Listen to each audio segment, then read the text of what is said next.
Então, os pais, eles não têm obrigação nenhuma, né, repito, de saber as características de uma criança autista.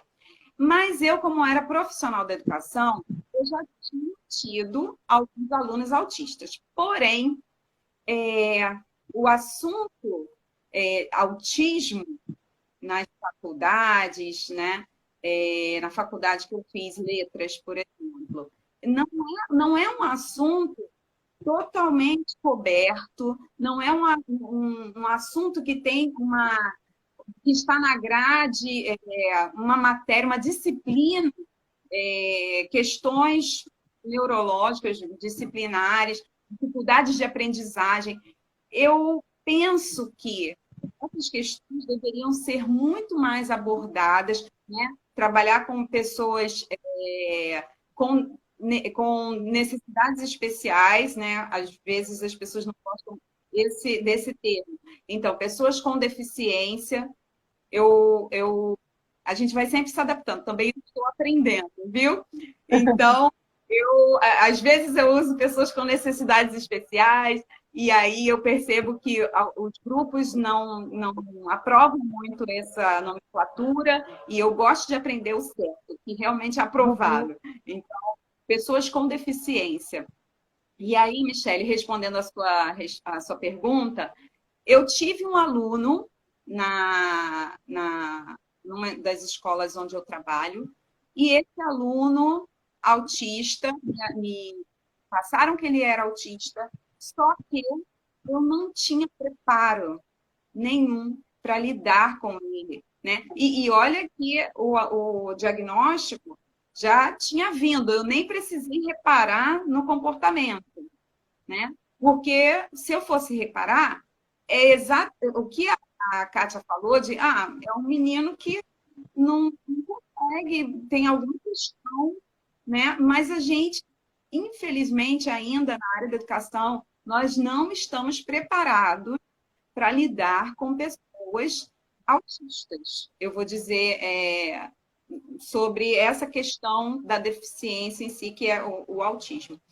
Porque esse menino, por exemplo, ele tinha um colega que sempre ajudava ele e tal. Então, eu me confortei na época, não tinha professor auxiliar, né? E aí, eu me confortei, já que tinha um amigo, poxa, legal, esse amigo vai ajudar, vai fazer uma coisa. Eu fazia o meu papel de professora com ele, igual com os demais, mas não é assim que deve funcionar. Hoje em dia, uma coisa que avançou muito foi a vinda dos professores auxiliares, né? Os professores que auxiliam as pessoas com deficiência. Então, isso já é um grande avanço para a área da educação, né? Principalmente para a educação pública, porque também nas escolas privadas, eu já passei por isso, de tentar matricular o meu filho em uma escola e falar que ele era autista, e me disseram que tinha um limite de autistas na sala, né, que comportaria, né, um certo número de autistas, 2, 3 no máximo, porque para cada um tinha que ter um professor auxiliar. Só que, diante da lei, eles têm o direito disso, né? Então, isso realmente, assim, na escola pública eu vejo que funciona, na escola privada eu não posso garantir, porque, na verdade, o meu filho, numa época, precisou, agora realmente ele não tem necessidade, né, por enquanto. Agora, Aline, vamos contar, quero que você conte pra gente como é a sua rotina com o Bernardo, rotina diária, e aí já engancha para falar a respeito do Play de Brincar. Como surgiu a ideia? O que você pensou? Como o Bernardo enxerga o Play de Brincar? Então, aí, isso, na verdade, são duas perguntas. A rotina, o Play de Brincar já faz parte da rotina dele, então eu acho que é bem pertinente as duas perguntas estarem juntas. Tá bom. Então, Kátia, hoje em dia, falando dos benefícios e, de novo, expressando aqui a minha solidariedade com muitas famílias de autistas que não têm essa, esse amparo que o Bernardo tem, né? Mas o Bernardo, hoje em dia, tem uma vida normal, já que eu e ele dividimos, compartilhamos muitas coisas, nós temos uma vida assim tranquila, né? Antes, ele mais bebezinho, eu passava por muitas questões em relação a preconceito, em relação a exclusão em parquinhos, porque meu filho não sabia o momento dele de brincar.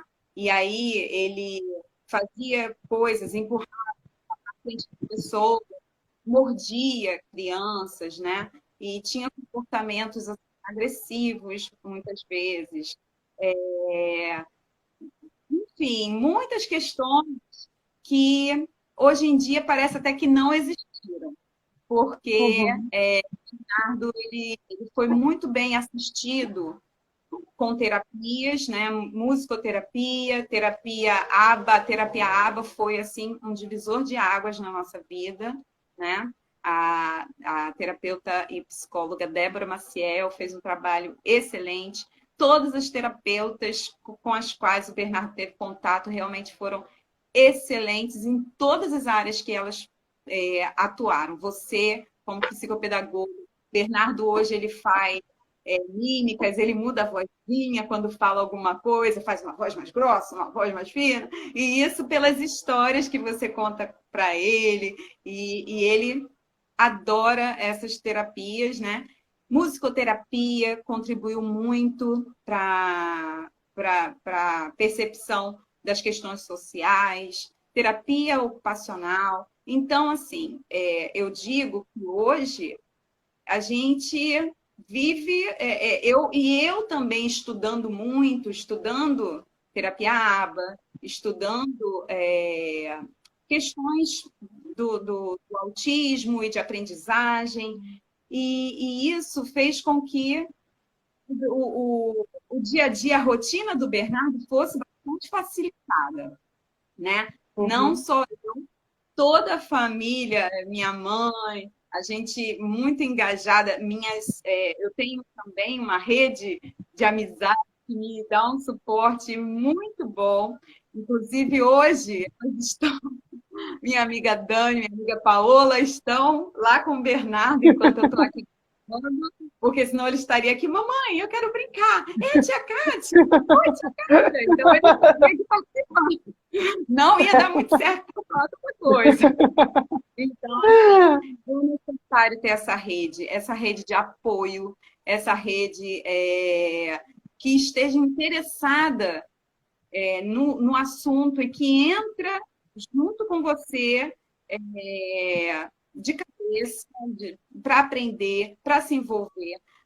O ABA, ele fala muito disso, que toda a convivência, toda a rede de todos os ambientes em que a pessoa vive precisa estar em sintonia, precisa estar sabendo como aplicar, como agir, e graças a Deus a gente tem esse suporte, né? Porém, eu vejo que a gente precisa falar ainda muito mais sobre o autismo, a gente precisa falar sobre inclusão, porque o Bernardo, assim que acontece algo, e várias vezes acontece, né? Ele chega falando coisas assim do nada, ele pega as coisas das pessoas querendo brincar, me dá isso, eu quero brincar. E são comportamentos socialmente inadequados, né?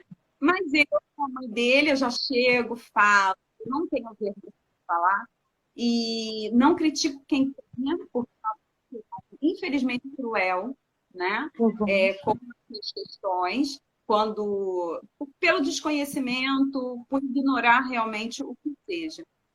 Então, eu penso que quanto mais nós falarmos sobre o autismo, quanto mais isso for um assunto é, difundido, não um tabu, Uhum. mais a gente vai ter inclusão, mais fácil vai ser das crianças conviverem em harmonia, mostrarem, né, se empoderarem do ser humano,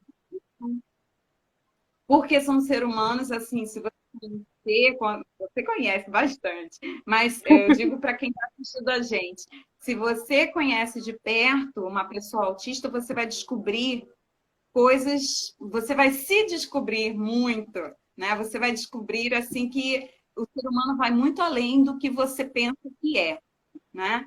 E tanto verbais, né? Os que verbalizam, os que falam, como os não verbais, se comunicam de outras formas. Então é importante a gente dar espaço para essas pessoas que têm muito para ensinar para nós. Uhum. E o play de brincar? Então, ele surgiu na quarentena. O Bernardo ele estava sem terapias, só fazendo algumas, né? Ele fez algumas com você virtuais, mas não estava dando, eu não estava dando conta daquela demanda toda. E eu ainda não falei aqui na live, mas o Bernardo também tem TOD, que é o transtorno opositivo desafiante, né? O TOD faz com que ele sinta mais prazer em se opor do que se, né? Eu estou fazendo uma coisa assim, falando de uma forma bem simplificada, né? Uhum. Mas é mais ou menos isso. Para ele vendo que foi oposto, né? Se opôs e recebeu uma atenção negativa, não pode fazer isso e tal. Isso gera nele um reforço positivo. Ah, eu chamei a atenção dela porque ela não gostou que eu fiz isso. E aí ele passa a reforçar esse comportamento, né? Então, o Bernardo tem o TOD.